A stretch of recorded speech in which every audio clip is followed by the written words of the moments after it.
Hello my dear students, നമ്മളുടെ human resource മാനേജ്മെൻറ്റിൻ്റെ 5ാമത്തെ സെഷനിലേക്ക് എല്ലാവർക്കും സ്വാഗതം. നമ്മളിന്ന് ഹ്യൂമൻ റിസോഴ്സ് മാനേജ്മെൻറ്റിൻ്റെ ഫങ്ഷൻസിനെ കുറിച്ചാണ് നോക്കാൻ പോകുന്നത്. ഈ ഹ്യൂമൻ റിസോഴ്സ് മാനേജ്മെൻറ്റ് ഫങ്ഷൻസ് എന്ന് പറയുമ്പോൾ 2 രീതിയിലാണ്. മാനേജറൽ ഫങ്ഷൻസും ഉണ്ട്, ഓപ്പറേറ്റീവ് ഫങ്ഷൻസും ഉണ്ട്. അതിൽ ആദ്യം നമ്മൾ നോക്കാൻ പോകുന്നത് മാനേജൽ ഫങ്ഷൻസ് ആണ്. മാനേജൽ ഫങ്ഷൻസ് നമ്മൾ ഓൾറെഡി നോക്കിക്കഴിഞ്ഞു.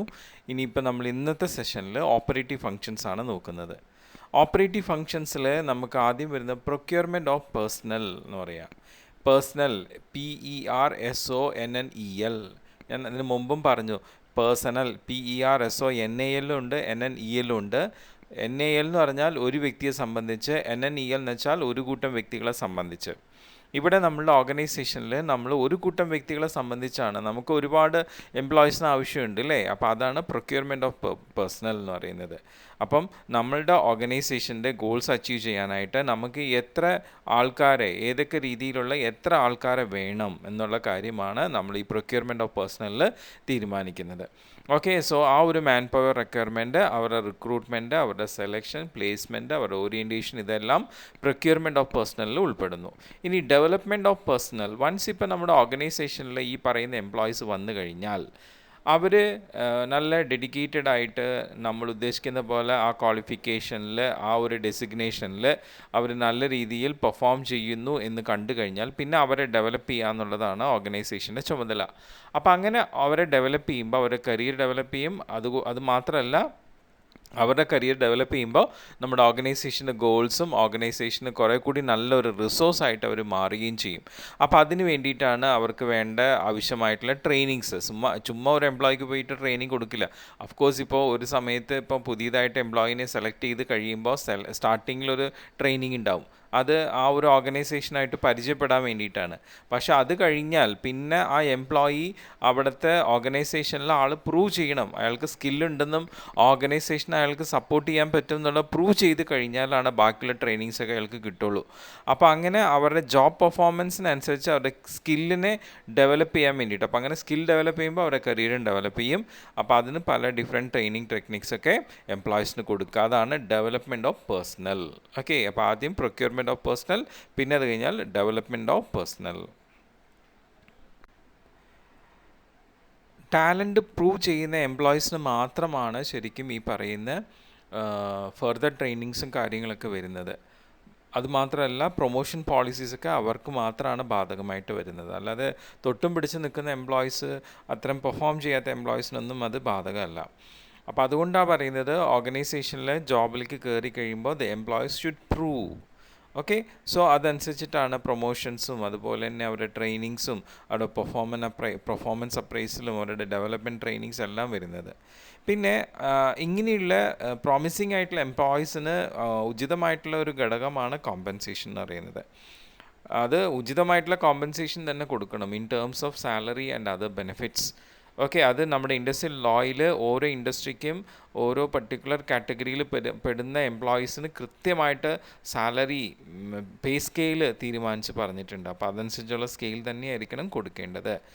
അപ്പോൾ അതുമാത്രമല്ല, ഈക്വിറ്റബിൾ റെമ്യൂണറേഷൻ, അതായത് ആണിനും പെണ്ണിനും, അത് ഏത് കാസ്റ്റ് ആൻഡ് കമ്മ്യൂണിറ്റിയിൽ വന്നവരാണെങ്കിലും അത് ആ ക്വാളിഫിക്കേഷനിൽ ആ ഒരു ഡെസിഗ്നേഷനിലുള്ളപ്പോൾ അവർക്ക് ഈക്വിറ്റബിൾ ആയിട്ടുള്ള റെമ്യൂണറേഷൻ തന്നെയാണ് കൊടുക്കേണ്ടത്. അപ്പം ആ രീതിയിലുള്ള മോണിറ്ററി കോമ്പൻസേഷനിൽ അവർക്ക് നമ്മൾ ഓർഗനൈസേഷനിൽ ഒരുപാട് തീരുമാനങ്ങൾ എടുക്കുന്നുണ്ടാവും. ജോബ് ഇവാലുവേഷൻ നടത്തി അവരുടെ റെമ്യൂണറേഷൻ ഫിക്സ് ചെയ്ത് അവരുടെ പോളിസി, അവരുടെ ഈ ജോബ് റിലേറ്റഡ് ആയിട്ടുള്ള പോളിസി, അവർക്ക് എങ്ങനെയൊക്കെയാണ് ഇൻസെൻറ്റീവ്സ് കൊടുക്കേണ്ടത്, അവരുടെ അതിനുള്ള പ്ലാൻസ്, ബോണസിൻ്റെ പോളിസി എങ്ങനെയാണ്, അവരായിട്ട് പാർട്ട്ണർഷിപ്പ്. ചിലപ്പോൾ നമ്മൾ എംപ്ലോയീസ് നല്ല സ്കിൽഡായിട്ട് നല്ല ഏബിൾഡ് ആയിട്ടുള്ളവരാണെങ്കിൽ അവരെ നമ്മൾ ഷെയർ ഹോൾഡേഴ്സായിട്ട് നമ്മളവരെ കൺസിഡർ ചെയ്യാറുണ്ട് അല്ലേ? അപ്പോൾ അതൊക്കെയാണ് പാർട്ട്ണർഷിപ്പിൽ വരുന്നത്. അപ്പം ആ രീതിയിലുള്ള കാര്യങ്ങളൊക്കെ കൃത്യമായിട്ടുള്ള സമയത്ത് നിർവഹിക്കുകയും വേണം. അതാണ് കോമ്പൻസേഷൻ ടു പേഴ്സണലിൽ വരുന്ന ഓപ്പറേഷണൽ ഫങ്ഷൻ. ഇനി മെയിൻറ്റെയിനിങ് ഗുഡ് ഇൻഡസ്ട്രിയൽ റിലേഷൻസ്. നമുക്കറിയാം, നമ്മളുടെ ഓർഗനൈസേഷനിൽ ഹ്യൂമൻ റിസോഴ്സ് മാനേജ്മെൻറ്റിൻ്റെ ഭാഗമാണ് ഇൻഡസ്ട്രിയൽ റിലേഷൻ എന്ന് പറയുന്നത്. അപ്പം ഇതുകൊണ്ട് നമ്മൾ ഈ പറയുന്ന ഓർഗനൈസേഷനിലുണ്ടാവുന്ന കലഹങ്ങൾ, അതാണ് സ്ട്രൈവ്സ് എന്ന് പറയുന്നത്, അത് കുറച്ചുകൊണ്ട് നമ്മുടെ ഇൻഡസ്ട്രിയിൽ നല്ല ഇൻഡസ്ട്രിയൽ പീസ് പ്രൊമോട്ട് ചെയ്യുക എന്നുള്ളതാണ്. വർക്കേഴ്സുമായിട്ട് നല്ല ഫെയർ ഡീലിങ്സ് സ്ഥാപിക്കുക, നല്ലൊരു ഇൻഡസ്ട്രിയൽ ഡെമോക്രസി നമ്മളവിടെ പ്രൊമോട്ട് ചെയ്യുക. അപ്പോൾ ആ രീതിയിലൊക്കെ നമ്മൾ ഇൻഡസ്ട്രിയൽ റിലേഷൻ ഫോം ചെയ്യിക്കുക എന്നുള്ളതും ഒരു ഓപ്പറേഷൻ ഫംഗ്ഷനാണ്. സപ്പോസ് നമ്മുടെ പേഴ്സണൽ മാനേജർക്ക് ഇതുപോലെ ഹാർമോണിയസ് ആയിട്ടുള്ള റിലേഷൻസ് ഒന്നും മാനേജ്മെൻറ്റും ലേബർ തമ്മിൽ ഫോം ചെയ്യാൻ പറ്റിയില്ലെങ്കിൽ തീർച്ചയായിട്ടും അവിടെ ഇൻഡസ്ട്രിയൽ അണ്ടർസ്റ്റ് ഉണ്ടായിരിക്കും. അതുകൊണ്ട് ഒരുപാടധികം മാൻഡേയ്സ് നമ്മളെ നഷ്ടമാവുക ചെയ്യുന്നത്. കാരണം എംപ്ലോയീസ് കൃത്യമായി ജോലി ചെയ്യണം. കാരണം ഓർഗനൈസേഷനിൽ നമ്മുടെ പ്രൊഡക്ഷനൊക്കെ വളരെ ടൈം ബൗണ്ടഡ് ആയിട്ടാണ് നമ്മൾ ചെയ്യുക, അല്ലേ?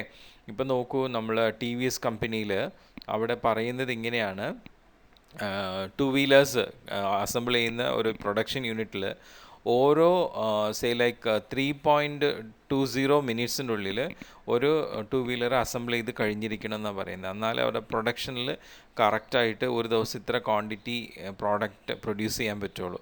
അപ്പോൾ ഒന്ന് ആലോചിച്ച് വെക്കുക, ഓരോ 3.20 മിനിറ്റിൽ ഈ പറയുന്ന ഒരു 2 വീലർ അസംബിൾ ചെയ്തിട്ട് കഴിഞ്ഞിട്ടുണ്ടാകും. അപ്പോൾ എത്ര ടൈം ബൗണ്ടഡ് ആയിട്ടാണ്, അവിടെ ടൈം വേസ്റ്റ് ചെയ്യാനില്ല സത്യം പറഞ്ഞാൽ. അപ്പം ആ സമയത്ത് ഇൻഡസ്ട്രിയൽ റിലേഷനൊന്നും ഇല്ലാതെ ഇൻഡസ്ട്രിയൽ അണ്ടർസ്റ്റ് ആയിട്ട് പല കലഹങ്ങളും പ്രശ്നങ്ങളൊക്കെ ആയിട്ട് എംപ്ലോയീസ് അതിൻ്റെ പിന്നാലെ പോയാൽ മാൻഡേഴ്സ് എന്താവും, അല്ലേ? അപ്പോൾ ഓരോ മിനിറ്റും അവിടെ കളയാനില്ലേ? അവിടെ നല്ല ഇൻഡസ്ട്രിയൽ റിലേഷൻ ഉണ്ടെങ്കിൽ അത്തരത്തിൽ ടൈം ബൗണ്ടഡ് ആയിട്ട് എംപ്ലോയീസും വർക്ക് ചെയ്യുള്ളൂ.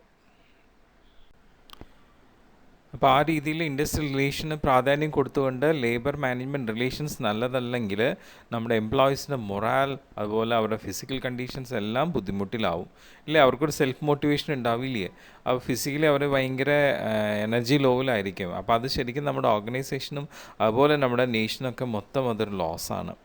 അപ്പോൾ അതുകൊണ്ട് തന്നെയാണ് പേഴ്സണൽ മാനേജർ എപ്പോഴും നല്ല ഹാർമോണിയസ് റിലേഷൻസ് ക്രിയേറ്റ് ചെയ്യും, അതിന് ആവശ്യമായിട്ട് നല്ലൊരു കമ്മ്യൂണിക്കേഷൻ സിസ്റ്റമൊക്കെ ഫോം ചെയ്യേണ്ടത്. പിന്നെ റെക്കോർഡ് കീപ്പിംഗ് എന്ന് പറയുന്നത് വളരെ ഇമ്പോർട്ടൻ്റ് ആയിട്ടുള്ള ഒരു ഓപ്പറേഷൻ ഫംഗ്ഷനാണ്. ഇവിടെ പേഴ്സണൽ മാനേജർ നമ്മുടെ എല്ലാ എംപ്ലോയീസിൻ്റെയും ഇൻഫർമേഷൻസ് കൃത്യമായി കളക്ട് ചെയ്ത് മെയിൻറ്റെയിൻ ചെയ്യേണ്ടതുണ്ട്. ശരിക്കും ലേബർ പ്രാക്ടീസസിൽ നിങ്ങളിപ്പോൾ HRMലൊക്കെ സ്പെഷ്യലൈസേഷൻ ചെയ്യാൻ പോകുന്ന കുട്ടികളാണെങ്കിൽ അതൊക്കെ പ്രാക്ടിക്കലി മനസ്സിലാക്കി വെക്കേണ്ടത് വളരെ അത്യാവശ്യമാണ്. എന്തൊക്കെ ഡോക്യുമെൻറ്റ്സ് ആണ് ഇപ്പോൾ നമ്മളൊരു ഓർഗനൈസേഷനിൽ ഒരു എംപ്ലോയീസിനെ കുറിച്ച് നമ്മൾ മെയിൻറ്റെയിൻ ചെയ്ത് വെക്കേണ്ടത് ഇപ്പോഴത്തെ സാഹചര്യത്തിൽ? അത് ഒരുപാട് കാര്യങ്ങളുണ്ട് അതിൽ. അപ്പോൾ അങ്ങനെ നമ്മളുടെ സ്റ്റാഫിൻ്റെ എല്ലാ ഡോക്യുമെൻറ്റ്സും മെയിൻറ്റെയിൻ ചെയ്ത് വെക്കുക. അത് നമുക്ക് ആവശ്യമുള്ള സമയത്ത് നമ്മുടെ മാനേജ്മെൻറ്റ് ഡിസിഷൻസ് എടുക്കാൻ വേണ്ടിയിട്ടും അതുപോലെ തന്നെ പ്രൊമോഷൻസിനൊക്കെ വേണ്ടിയിട്ടും അത് ഉപയോഗിക്കാം. പിന്നെ പേഴ്സണൽ പ്ലാനിങ് ആൻഡ് ഇവാലുവേഷൻ, നമ്മളുടെ ഈ എംപ്ലോയീസിന് വേണ്ടിയിട്ട് എപ്പോഴൊക്കെയാണ് പെർഫോമൻസ് അപ്രൈസൽ എടുക്കേണ്ടത്, പേഴ്സണൽ ഓഡിറ്റ് എപ്പോഴാണ് നടത്തേണ്ടത്, എപ്പോഴാണ് ട്രെയിനിങ് കൊടുക്കേണ്ടത്, എപ്പോഴാണ് അവർക്ക് മൊറാൽ റിലേറ്റഡ് ആയിട്ടുള്ള കാര്യങ്ങൾ ചെയ്യേണ്ടത്, ഇതൊക്കെ നമ്മൾ തീരുമാനിക്കുന്നത് പേഴ്സണൽ പ്ലാനിങ് ആൻഡ് ഇവാലുവേഷൻ്റെ ഭാഗമായിട്ടാണ്. അപ്പോൾ ഇതൊക്കെയാണ് നമ്മുടെ ഓപ്പറേഷണൽ ഫങ്ഷൻസ് ആയിട്ട് വരുന്നത് ഹ്യൂമൻ റിസോഴ്സ് മാനേജ്മെൻറ്റിൻ്റെ. ഇനി നമ്മൾ ഫങ്ഷൻസ് ഓഫ് HRM കഴിഞ്ഞ് നെക്സ്റ്റ് വരുന്ന ഒരു കൺസെപ്റ്റാണ് approaches to HRM, human resource മാനേജ്മെൻറ്റിൻ്റെ സമീപനങ്ങൾ, അപ്രോച്ചസ്. ജോൺ സ്റ്റൊറൈ എന്ന് പറഞ്ഞിട്ടുള്ള ഒരു ഓതർ 1989 2 അപ്രോച്ചസ് തിരിച്ചറിഞ്ഞു: hard approach and soft approach. Hard approach to human resource management, soft approach to human resource management. ഈ hard approach to human resource management ഇത് base ചെയ്തത് എവിടെ നിന്നാണെന്ന് വെച്ച് കഴിഞ്ഞാൽ നമ്മളുടെ FW ടൈലറുടെ സയൻറ്റിഫിക് മാനേജ്മെൻറ്റ് കൺസെപ്റ്റ്സിനെ ബേസ് ചെയ്തിട്ടാണ് hard approach to human resource management വന്നത് നമ്മുടെ 20ാം നൂറ്റാണ്ടിൻ്റെ തുടക്കത്തിൽ.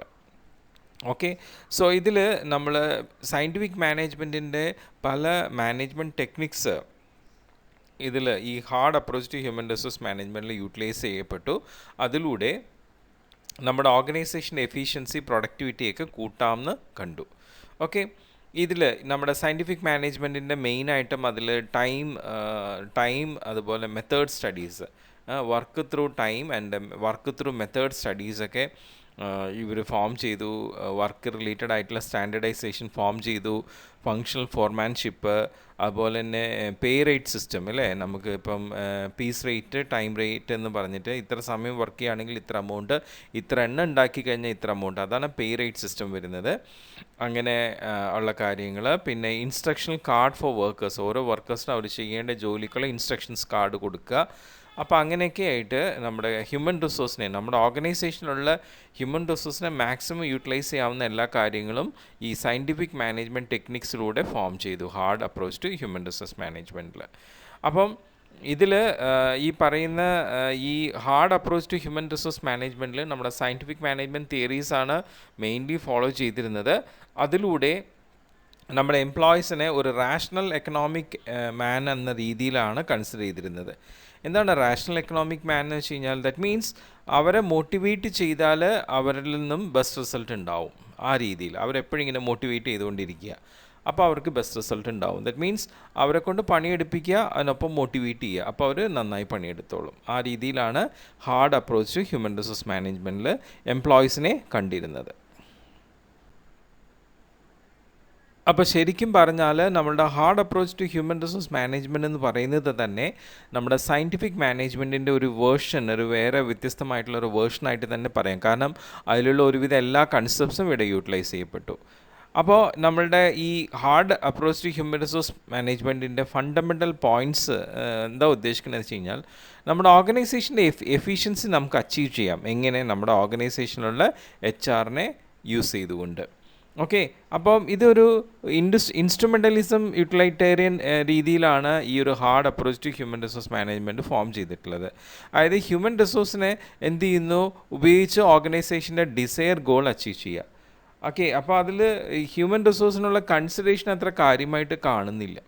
അതാണ് ഇൻസ്ട്രുമെൻ്റലിസം എന്ന് പറയുന്നത്. അപ്പോൾ ഇതൊരു ക്വാണ്ടിറ്റേറ്റീവ് മെഷറായിട്ടാണ് കണ്ടത്. കാരണം ഹ്യൂമൻ റിസോഴ്സിനെ വേണ്ടത്ര വിനിയോഗിച്ച് ഓർഗനൈസേഷൻ്റെ ഒബ്ജക്റ്റീവ്സ് മാത്രം അച്ചീവ് ചെയ്യുക, അവരെ ഒരു മെഷീൻസിനെ പോലെ കൺസിഡർ ചെയ്യുക, അവർക്ക് ചെറിയ തോതിലുള്ള കൺസിഡറേഷൻ കൊടുത്തിട്ട് മെഷീനെ പോലെ കൺസിഡർ ചെയ്യുക. അപ്പോൾ ആ രീതിയിലാണ് ഈ ഒരു ഹാർഡ് അപ്രോച്ച് വന്നത്. ഓക്കെ, അപ്പോൾ ഈ രീതിയിൽ വന്നു കഴിഞ്ഞപ്പോൾ നമുക്കങ്ങനെ ഹ്യൂമൻ റിസോഴ്സിന് വലിയൊരു ആഡഡ് വാല്യൂ ഒന്നും ഫോം ചെയ്തില്ല. പിന്നെ ഈ പറയുന്ന ഹാർഡ് വേർഷൻ കൂടുതൽ ഈ 20th സ്റ്റാർട്ടിങ് സെഞ്ച്വറിയിൽ അവിടെ ഈ മിക്ക ഓർഗനൈസേഷൻസും വളരെ ക്യാപിറ്റലിസ്റ്റ് ആയിട്ടുള്ള ഓർഗനൈസേഷൻസ് ആയിരുന്നു. ദറ്റ് മീൻസ് മുതലാളിത്ത ഡോമിനേഷൻസ് ഉള്ള ഓർഗനൈസേഷൻസ് ആയിരുന്നു. അപ്പോൾ അവർക്ക് ഈ ഒരു ഹാർഡ് അപ്രോച്ച് നല്ലതായിരുന്നു. ഈ എംപ്ലോയീസിനെ ചെറിയ തോതിൽ കൺസിഡർ ചെയ്ത് മാക്സിമം അവരെ യൂട്ടിലൈസ് ചെയ്ത് ഓർഗനൈസേഷൻസ് ഗോൾ അച്ചീവ് ചെയ്യുക എന്നുള്ളത്. അപ്പോൾ ആ രീതിയിൽ അവരെന്ത് ചെയ്തു, അവർ ഹ്യൂമൻ റിസോഴ്സിനെ ഒരു വലിയ ക്യാപിറ്റലായിട്ട് കൺസിഡർ ചെയ്തിരുന്നില്ല. അവരെ ഒരു കമോഡിറ്റി ആയിട്ടാണ് കൺസിഡർ ചെയ്യുന്നത്, ഒരാളല്ലെങ്കിൽ മറ്റാൾ എന്നുള്ള രീതിയിൽ. അതാണ് ഈ hard approach to human resource management.